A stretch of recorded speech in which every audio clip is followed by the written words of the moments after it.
Presta atenção nesse vídeo.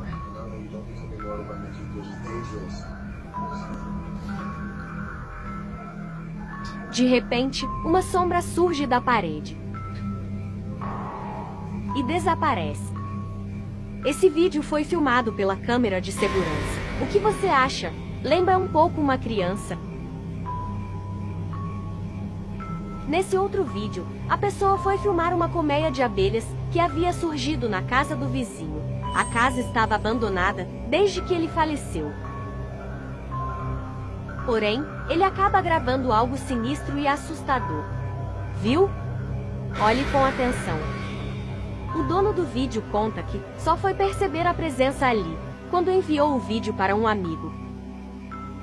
Bizarro.